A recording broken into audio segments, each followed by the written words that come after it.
Hey everyone, it's Alex, and welcome to this edition of Marvel Snap Decks of the Week, the weekly series where I show you guys top 5 meta decks to help you do well in Marvel Snap. In this guide, I'll be taking you through 5 decks, 1 for Pool 1, 2 for Pool 2, and 2 for early Pool 3, which only use 1 Pool 3 card and allow you then to kind of build as you progress through Pool 3 and start to add to your collection. Regardless, if you'd like to support this series, I've been doing builds of the week and decks of the week type style videos since about 2019. I would really appreciate you hitting the like button. Apparently it's all that YouTube cares about. You'd be surprised how much of a difference just that one action makes for the algorithm, guys. I'm not even joking. Anyways, guys, let's talk about deck number 1. Alright, so for deck number 1, we're starting in Pool 1, and today we're talking about a Heimdall move deck. I actually did a complete guide on this, so I'll link it up above as well, but basically the crux of this here is that you have a number of Pool 1 cards that really work well together. The first is Forge. Forge allows you to do some interesting work with 2 separate cards in this list. 1, Mr. Sinister. If you apply Forge onto the Mr. Sinister, you basically get 8 value for 2 costs, which is absolutely incredible. Each, the Mr. Sinister and the clone become 2 4s, which is huge. Moreover, and what you must most be interested in, is getting Forge onto Multiple Man so it becomes a 2-5. Multiple Man as a 2-5 provides you with tremendous value, because whenever Multiple Man moves, the +5 or the buff from Forge actually replicates alongside it, so you're getting a ton of additional value. Moreover, the combination that you really want to work on is Multiple Man on 2, Hulkbuster on 3, because Hulkbuster, when applied to Multiple Man, will provide the 4 power to the Multiple Man, which once again is replicated as Multiple Man moves. You can move Multiple Man with Doctor Strange, which is great because when you move him, you not only copy Multiple Man into the Doctor Strange location, but it replicates back to the original spot as well. Moreover, when you use Heimdall, you push the Multiple Man over, and guess what? It replicates again. So you get a lot of additional value in a lot of interesting ways. Now, the way this deck works is you really want the Chavez not necessarily as a turn 6 play, but in order to ensure you actually pull your Forge, Multiple Man, Doctor Strange, and Hulkbuster more or less on curve. Moreover, it's also important to note that when you play Hulkbuster on top of Multiple Man with an Iron Fist, the Iron Fist will actually force the Hulkbuster to attach to Multiple Man first and then get punched over, so you get additional value if you can synergize these three together in interesting ways. Moreover, if you have Miles Morales, which you would have been paid for in the last season pass, he's a great addition into this, and I would probably take out Iron Man or any other card you so choose. Regardless, this is the Pool 1 variant. Again, full link in the description down below, and I did do a full guide on it, which I linked prior.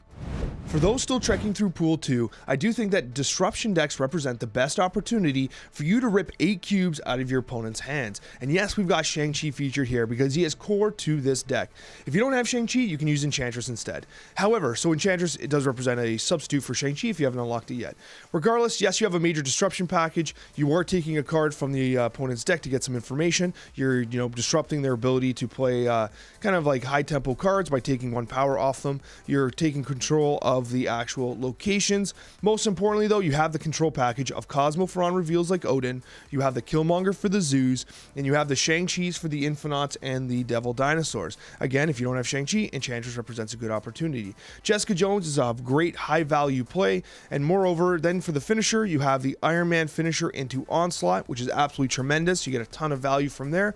You can also do a bit of a bait play where you play Claw into Onslaught and buff up one of the other locations. Regardless, this is a more challenging deck to pilot, especially when you consider playing Shang-Chi into someone like a Infinite. If you can guarantee where they're going to play the Infinite, then you have a better chance, but you also have to be very cognizant of who reveals first. You want them to reveal first, so their Infinite plays down first, and then you punch it out, because if you reveal Shang-Chi first, nothing happens. So there is some piloting difficulty to the disrupt decks, but once you land it, you'll find they are incredibly successful.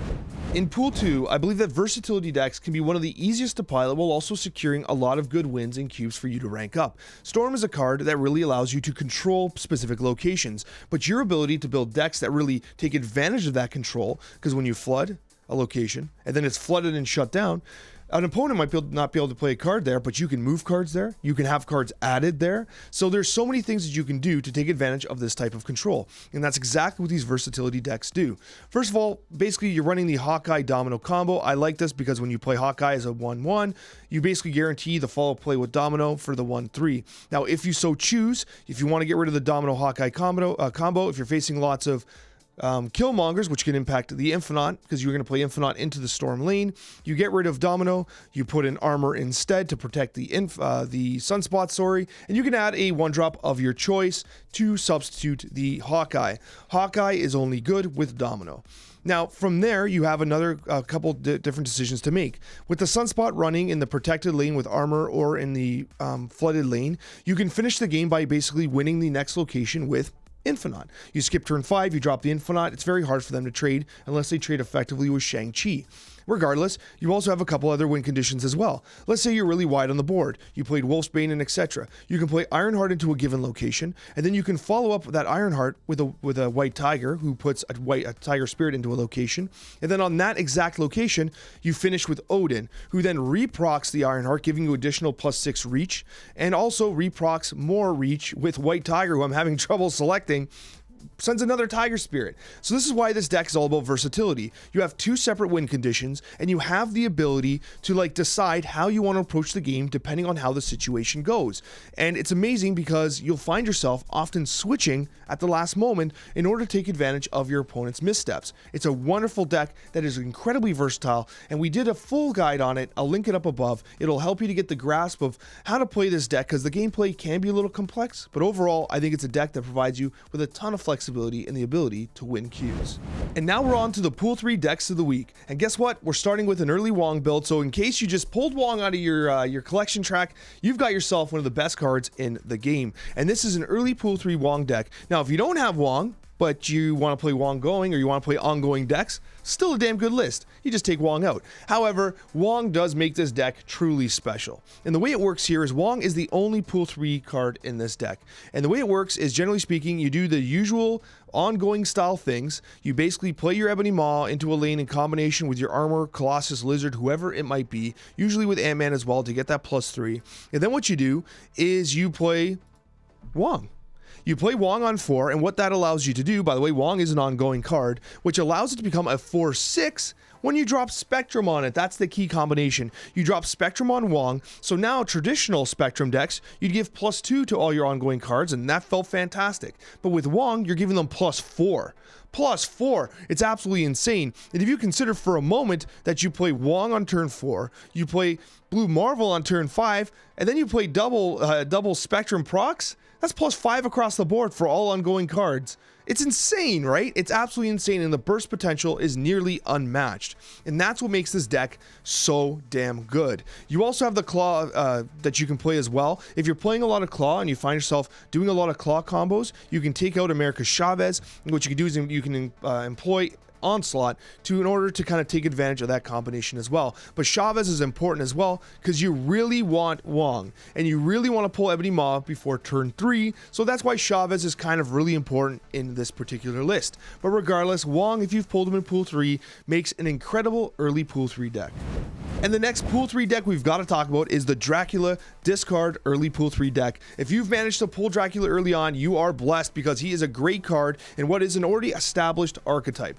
Basically, this is how it works. It's very similar to the Strong Guy discard build I talked about in Pool 1, but instead of playing Strong Guy, you're playing Dracula, and Dracula actually takes it a little step further. Here's how it works. Basically, the way it works is you play your standard package, Sunspot for value, because the reason why Sunspot works here is because you often discard so many cards that sometimes your plays are a little uneven and off tempo.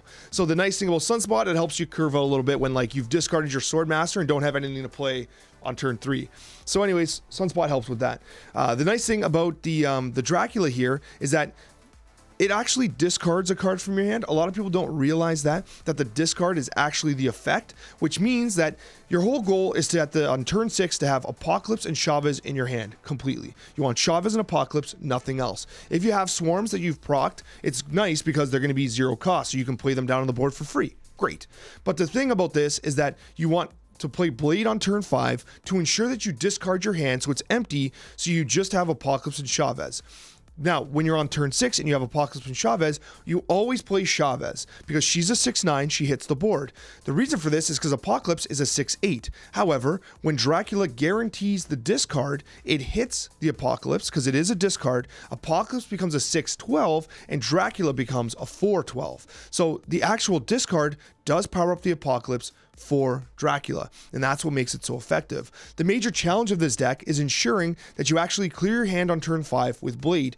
Blade is not played on turn 1. I mean, you could if you really want to, but generally speaking, Blade is held and played on turn 5 in conjunction with the others to dump your hand to make sure that you can actually only have Apocalypse and Chavez on turn 6. Regardless, guys, I hope this guide helped you. Check out the video down below where I'm going to be discussing a bunch of different builds. So basically, if you pull a brand new pool 3 card and you just have that one card, I'm going to be showing you builds where you can use just that one card with all pool 1s and 2s so that you can essentially start experimenting with your brand new shiny card. Thanks for watching, guys, and we'll see you in that next video.